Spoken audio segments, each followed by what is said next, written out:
Ito ang Bombo Radio Philippines. Fully digitalized. Numero 1 sa balita, komentaryo, drama at serbisyo publiko. Bombo Radio Philippines. Bombo Radio Philippines. Unmatched. Number 1 and most trusted source of news and information. Paradyo Bombo! Philippine Standard Time, 1 minuto makalipas ng alas 6 ng umaga. Magandang umaga, lungsod ng Dagupan, lalawigan ng Pangasinan. Sa inyo ang Bombo News and Views sa morning edition ngayong araw ng Huwebes, Oktubre 30, taong 2025. Christmas is a time for sharing, giving gifts for everyone. What matters now is this Christmas we share the love. Mga kabombo, para sa ating Christmas countdown, meron na lamang po tayong 56 na araw bago sumapit ang Pasko. At ngayon, sa ulo ng ating mga balita sa ating top story, mga kabombo, 3 air assets ng dating mababatas na si Saldico na itakas palabas ng Pilipinas. Sa ating balitang lokal, First Regional Community Defense Group o R1CDG, suportado ang Dugong Bombo 2025 bloodletting activity ng Bombo Radio Philippines. Sa ating balitang pambansa, petition for certiorari ni Senator Jingo Estrada ibinasura ng Korte Suprema. Sa ating balitang ibayong dagat, hindi baba sa 25 katao sa Haiti nasawi sa naranasang pagbaha dulot ng Hurricane Melissa. Sa balitang espesyal, Australian surfer nagtala ng bagong Guinness World Record sa pinakamahabang oras ng pagsusurf. Sa ating balitang pangkalakasan, Filipino Olympic bronze medalist Yomer Marshall wagi sa majority decision kontra Eddie Colmenares sa 50 anibersaryo ng Thrilla in Manila. Pangasinan nasa 12 peso naman sa Batang Pinoy 2025. At sa ating Bombo News analysis, Diskaya Coppola nararapat lamang ituring na hostile witnesses kaysa state witnesses. At ngayon, sa detalye ng ating mga balita at sa ating top story, mga kabombo, hindi bababa sa 3 air assets na nakarehistro sa ilalim ng pangalan ng nagbitiw na dating mababatas na si Saldico ang naitakas na palabas ng Pilipinas ayon sa kumpirmasyon ng Civil Aviation Authority of the Philippines or CAAP. Dalawa rito ay Augusta Westland AW1398 helicopter na tinatayang naghalaga ng 16 million US dollar bawat isa na natunto na sa Kota Kinabalu, Malaysia. Ang Gulfstream 350 jet naman ay tinatayang nagkakalaga ng 36 million US dollar ay dinala sa Singapore. Si Ko naman ay tinuturing na isa umano sa mastermind ng malawakang korupsyon sa flood control projects sa Department of Public Works and Highways or DPWH ay nasa labas na ng bansa simula nang pumutok ang nasabing iskandalo. May pag-aari umano si Ko ng tinatayang 4.7 billion pesos dalaga ng mga air assets at nakarehistro sa pag-aari niyang Misibis Aviation and Development Corporation na kinabibilangan ng 2 Bell 407 at isang Bell 206B3. Pinaniniwalaan din na bukod pa sa 3 ay mayroon pa siyang ilang air assets na nakarehistro sa iba pang kumpanya na Haitsu na Construction Corporation at QM Builder. Samantala, mga kabombo, sa ating balitang lokal, suportado ng First Regional Community Defense Group sa magaganap na Dugong Bombo 2025, isang bloodletting activity na inorganisa ng Bombo Radio Philippines. Sa isang panayam, may pinahayag ni Colonel Leopoldo Babante Jr.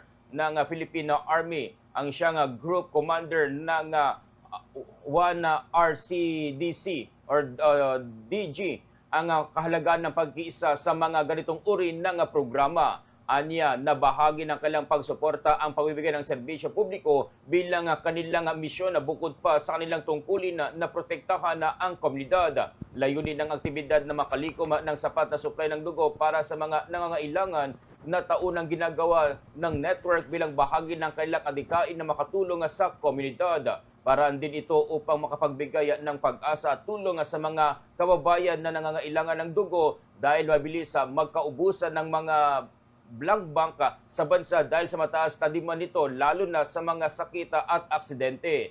Malaking bagay din ito sa kanilang grupo dahil dito makikita ang pagiging physically fit ng kanilang mga kasandaluhan na ROTC cadets sa ilang pang mga miyembro ng Reserve Force. Kaugnay nito, makakatulong din na ito sa donors upang mapagaan ang kailang pakiramdam dahil mapipilitan ng bagong blood cells ang kailang katawan. Magbibigay din ito ng oportunidad at pagkakataon na makapagsalba ng buhay ng mga nangailangan ng dugo dahil mas mainam na anya tayo ang tumulong kaysa tayo ang mga ilangan. Mas maganda kung tayo ang makapag-donate, no? Makapagbigay tayo ng tulong sa mga nanangailangan. Ang ating mga blood banks is mabilis maubusan ng dugo sa dami ng mga nangangailangan ng mga kababayan natin. So sa ganitong paraan, ma-replenish natin ang ating mga blood banks. And mas maganda yung meron tayong naka-ready na mga dugo sa mga blood banks na sa mga hindi natin inaasahang mga pangyayari is Samantala, sa iba pang balitang lokal, arestado ang isang high-value individual sa lalawigan ng Pangasinan matapos ang isinagawang bypass operation ng PNP Drug Enforcement Group Special Operations Unit 1 sa Barangay Poblasyon sa Bayan ng Lawak. Ayon kay Police Lieutenant Colonel Romel Labalan, ang Deputy Commander ng PNP DAG Special Operations Unit 1, nasamsam mula sa suspect ang 13 sachet ng hinihinalang shabu na tumitimbang ng humigit kumulang 22 gramo na tinatayang may halagang 200,000 piso. Batay sa investigasyon, matagal na ang pagbibenta ng droga ng suspect hindi lamang sa Lawak kundi maging sa mga karatig bayan. Napag-alaman din na sa Pampanga umano ang pinagmula ng kanyang supply ng dugo. Bagamat kilala bilang fruit vendor, ginamit umano ng suspect ang negosyo ito bilang pantakip sa kanyang illegal na gawain. Nabatid din na ito na ang ikatlong pagkakataon na siya ay nahuli sa kaparehong kaso. Naharap ang suspect sa kasong paglabag sa Republic Act 9165 o Comprehensive Dangerous Drugs Act of 2002. Nanawagan naman si Colonel Labalan sa mga magulang na bantayan ng kanilang mga anak at huwag hayaang malulong sa illegal na droga. Tinatawagan po natin ma'am, ang ating mga parents po na mga magulang na nakikinig po sa inyong programa ma'am, na ang ating po mga anak ay bantayan po natin, ang gabayan po natin ang ating mga anak nang sa ganun po ay malayo po sa illegal po na bisyo. Dahil ang mga katulad po ng taong ito na aming nahuli ay talagang walang awa sa kanilang pagbebenta ng droga na kung saan ma'am, nakakasira po ng buhay, lalong-lalo po ma'am sa mga kabataan. Samantala, sa ating pang balitang lokal, tiniyak ng Dagupan City Police Office ang kahandaan ng kanilang hanay para sa pagpapatupad ng seguridad sa darating na undas sa 2025. Ayon kay Police Lieutenant Colonel Edgar Palaylay, ang Operation Officer ng Dagupan City Police Office, may pita na ipinapatupad ang deployment plan ng DCPO. Halos 250 na pulis ang tatalaga sa iba't ibang lugar sa lungsod upang tiyakin ang kaligtasan at kaayusan ng publiko. Mayroon na mga 7 sementeryo na mahigpit na binabantayan ng mga patrollers. Batay sa karanasan noong nakaraang undas, tanging ilang kabataan lamang ang maingay ang naobserbahan na problema at wala namang naitalang seryosong insidente. Gayunman, ipinaalala ng pulisan na ipinagbabawal ang paglilinis sa loob ng mga sementeryo mula Oktubre 31 hanggang Nobyembre 2 upang mapanatili ang kaayusan at maiwasan ang anumang aksidente o abala sa mga dumadalaw. Bukod sa mga sementeryo, maglalagay din ng karagdagang seguridad sa mga malls, beach resorts at mga terminal sa lungsod upang matiyak ang kaligtasan ng mga residente at babantayan natin sa undas. Yes. Kundi kasama rin dyan yung mga malls, mga beach resort natin na kailangan bantayan, mga terminals, at siyempre mga kabahayan na iiwanan ng ating mga cemetery. Panghuling balitang lokal, opisyal ng kinilala ng Guinness World Records si Lito Di Viterbo, isang mountaineer at environmental advocate bilang pinakamabilis na taong tumawid sa buong Pilipinas sa pamamagitan ng paglalakad o fastest crossing on the Philippines on foot. Nakumpleto ni Di Viterbo ang kanyang makasaysayang paglalakbay mula Ira Point sa Pagudpud, Ilocos Norte hanggang Tinaca Beach sa Glan, Sarangani Province. sa loob ng 147 araw, 1 oras sa 39 na minuto at 53 segundo mula Pebrero 9 hanggang Hulyo 6 sa kasalukuyang taon. Noong October 22, natanggap nito ang kumpirmasyon mula sa Guinness World Records na formal na kinikilala ang kanyang record.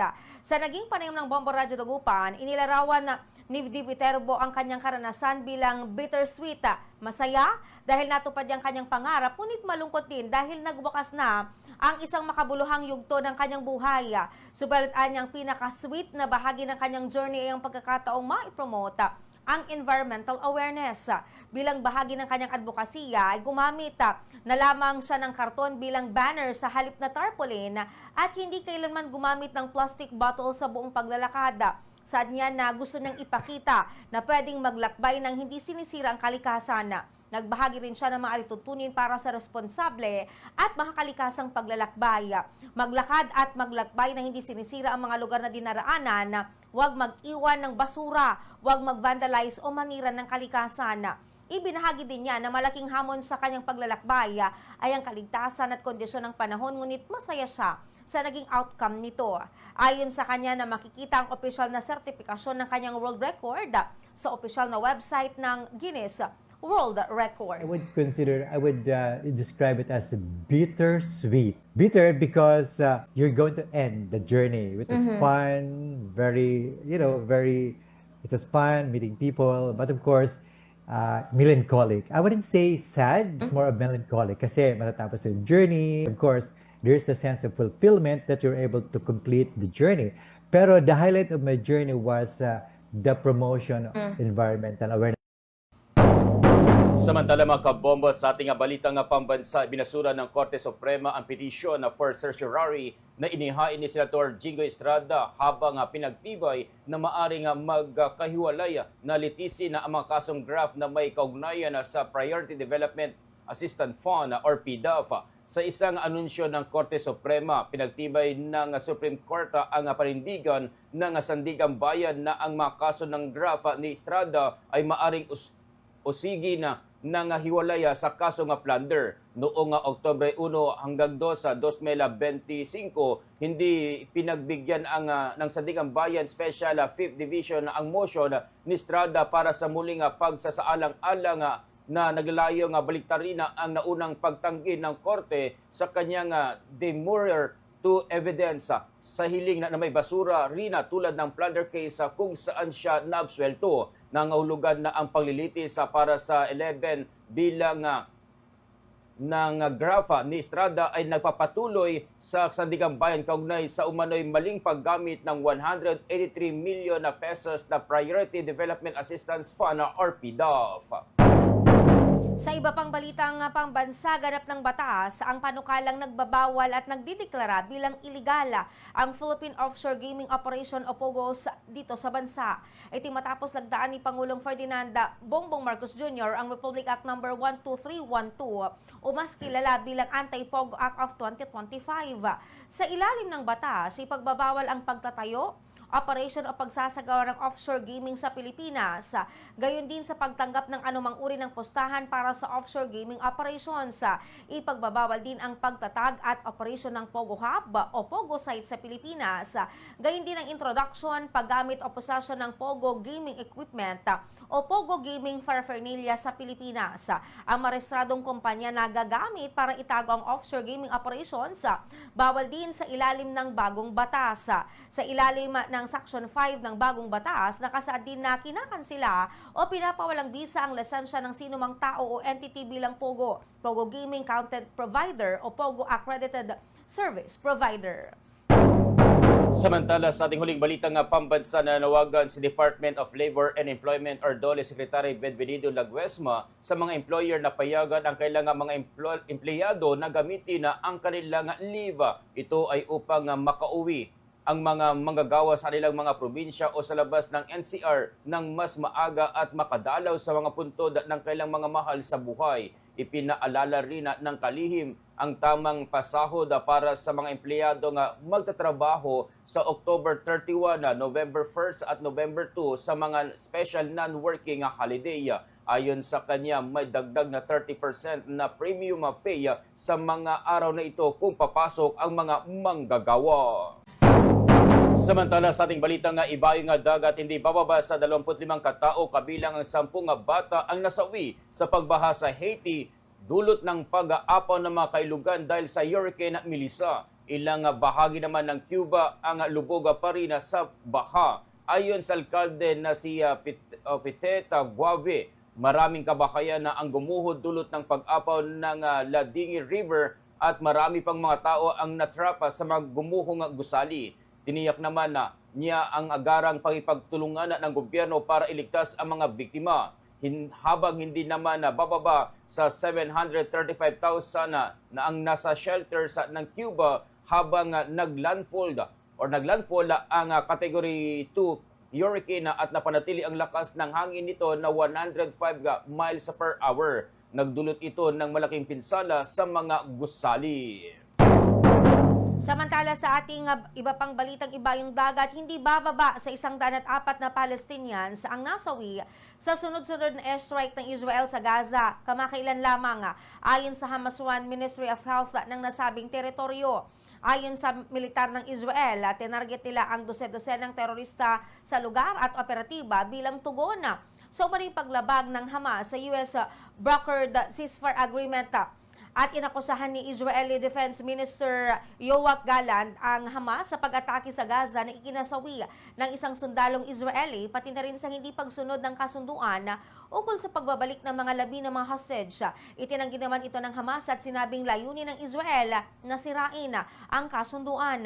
Sa kabila naman ng tensyon, sinabi ni US President Donald Trump na walang makakasira sa ceasefire, ngunit binigyang diin na may karapatan ng Israel na gumanti kung tinatarget ang kanilang mga sundalo. Tinamaan ng airstrike ang mga bahay, paaralan at residential block sa Gaza, sa Beth Lahia, Burej, Nusayrat at Khan Yunis. Samantala mga kabombo sa ating balitang espesyal, isang Austrian surfer na si Maximilian Newbock ang nagtala ng bagong Guinness World Record matapos mag-surf ng tuloy-tuloy sa loob ng 8 oras, 5 minuto at 44 na segundo. Ginawa niya ang pagtangka sa River Wave sa may Austria, isang artipisyal na alon na nilikha mula sa agos ng mga kalapit na ilog. Sa buong pagsasurf, hindi siya huminto at nakuha na kumain ng sopas gamit ang kutsara habang nasa ibabaw ng board. Tinalo niya ang dating record ni Gary Saavedra ng Panama na tumagal ng 3 oras, 55 minuto at 2 segundo sa Panama Canal. Tinapos ni Newbock ang kanyang pagtangka sa pamagitan ng pagmamaniobra ng board pabalik sa daka sa paglusong sa tubig.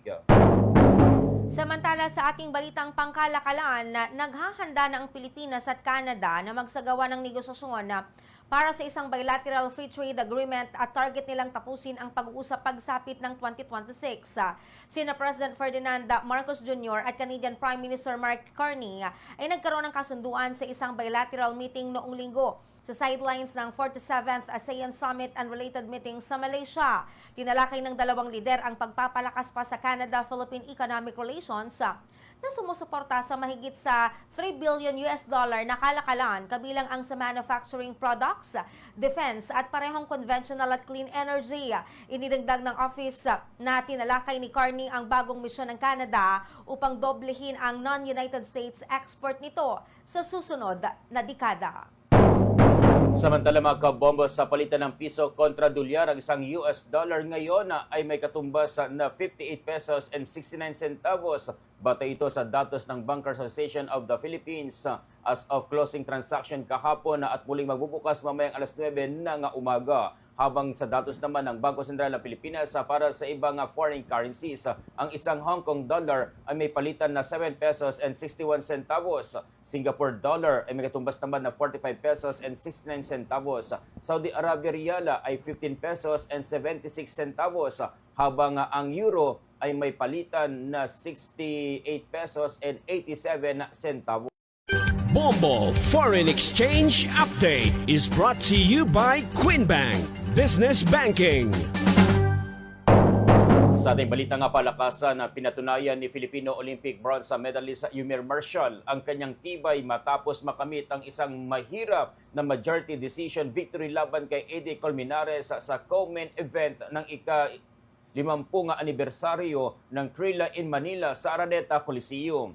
Ipinamalas ni Marshall ang matalas na boxing skills at mabilis na counter punches gamit ang mabibigat na body shot at malinis na kombinasyon sa buong laban. Gayunpaman, nanatili siyang nasa panganib sa harap ng mabibigat na suntok ng Venezuelan na fighter. Bumagsak si Marshall sa ikatlong round matapos ang matinding pag-atake ni Colmenares at muli siyang napabagsak sa ikasampung round bago tuluyang makaraos hanggang sa huling kampanya. Isa sa mga hurado ang nagtala ng 94-94 habang ang dalawa ay pumabor kay Marshall sa score na 95-93 dahilan upang masungkit niya ang bakanteng WBC International Middleweight title at mapabuti ang kanyang record sa 7 panalo, 4 dito ay knockout. Si Colmenares naman ay bumagsak sa 11 na wins, 3 losses and 1 draw at meron itong 11 knockouts.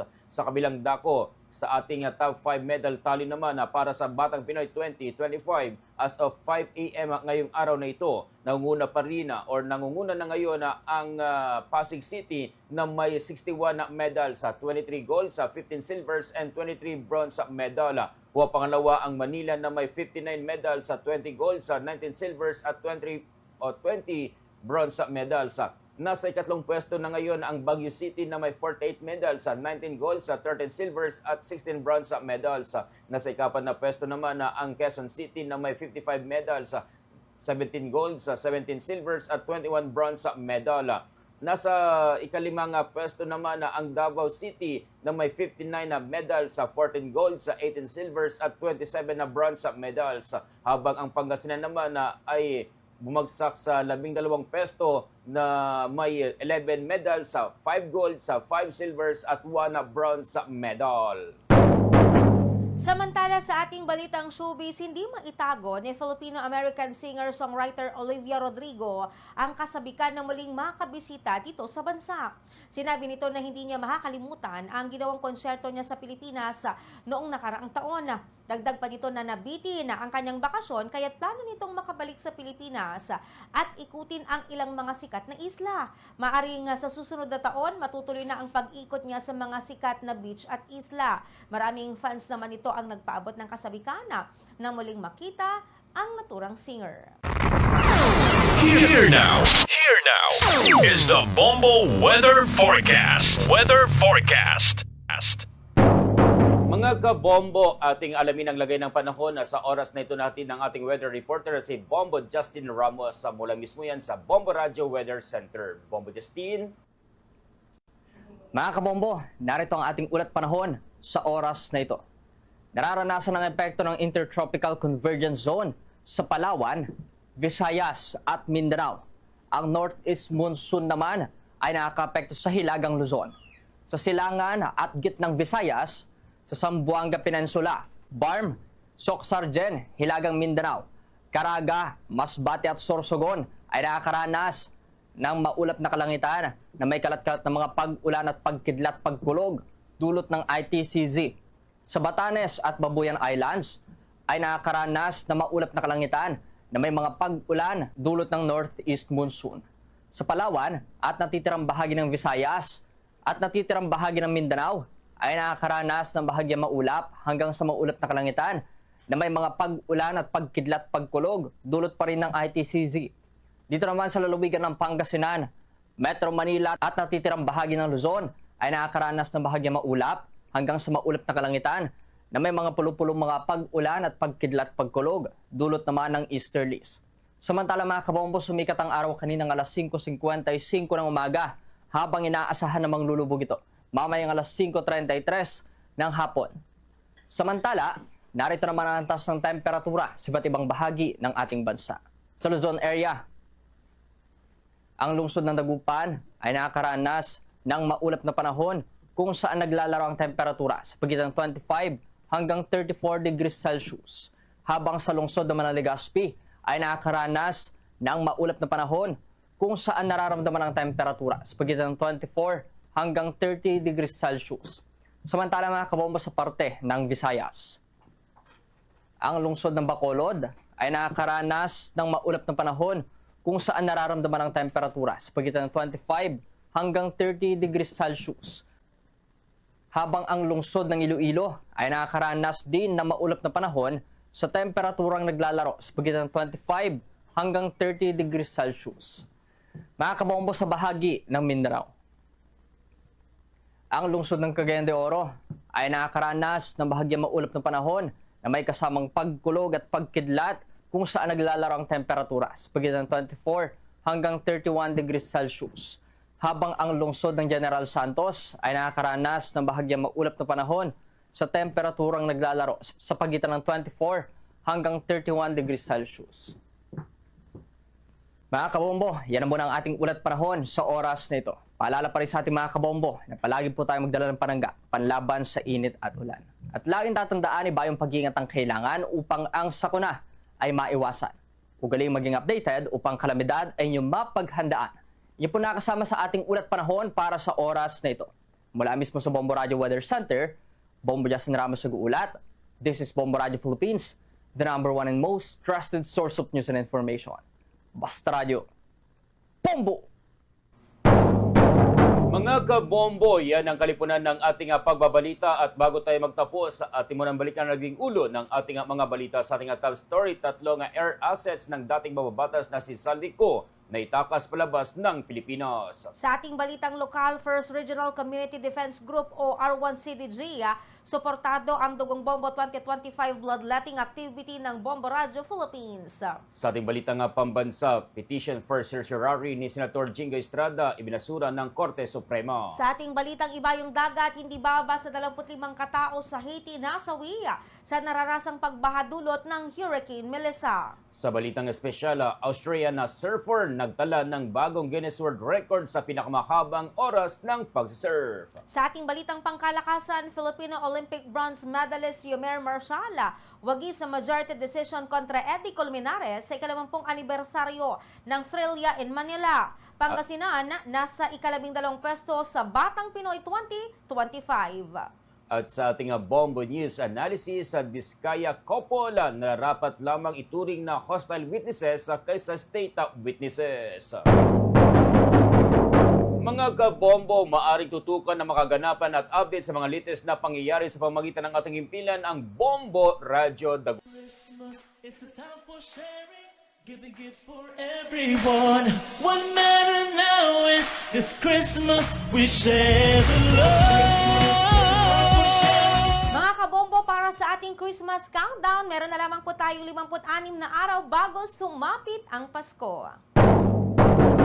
Sumainyo ang Bombo News and Views sa morning edition ngayong araw ng Huwebes, Oktubre 30, taong 2025. At kami ang naging matagapag-balita. Bombo Justin Fontanilla Rosete. At Bombo Framis Sabado. And this is Bombo Radio Philippines, the #1 and most trusted source of news and information. Basta Radio, Bombo! Tinanggalan na ng Office of the Ombudsman ng pagkakataon ng mag-asawang Diskaya na maging state witness para sa investigasyon sa maanumalyang flood control project sa bansa. Galing mismo kay Assistant Ombudsman Miko Clavano, tagapagsalita ng tanggapan dahil ito sa hindi maayos na kooperasyon ni na Curly at Sara Diskaya sa nagpapatuloy na investigasyon. Maliban pa riyan, itinuturing na sila ngayon bilang mga hostile witnesses sa kaso. Nangangahulugan itong mas nakikita ng Ombudsman na hindi pumapanig ang mag-asawa sa investigasyon. Simulat sa pool, hindi naman fit na maging state witness ang Diskaya couple kung pagbabatayan ng Rule 119, Section 17 ng Criminal Procedure. Hindi rin naman kasi sila nakapagbibigay ng impormasyong makatotohanan at masasabing may kredibilidad dahil hindi naman nakikitang interesado ang mga ito na makipagtulungan. Tila sila pa ang isa sa mga lumalabas na most guilty sa maanumalyang proyekto dahil sa kataka-takang pinagmulan ng kanilang yaman. Ang mga sangkot sa lumalawak na korupsyon, partikular na sa naturang proyekto, ay hindi dapat na nabibigyan ng advantage ng ating batas, bagkus ay idiin pa ang mga ito. Hindi dapat na magmakaawa ang hustisya ng ating bansa sa mga sangkot na nagkukunwaring malinis. Maliban sa mga diskaya, hindi rin dapat na pagaanin ang kaparusahan ng mga contractors na nagbalik ng mga perang ninakaw nila sa bansa. Yan ang ating Bombo News analysis sa oras na ito. Ito si Bombo Marian Esmeralda and this is Bombo Radio Philippines, the #1 and most trusted source of news and information. Basta Radyo, Bombo!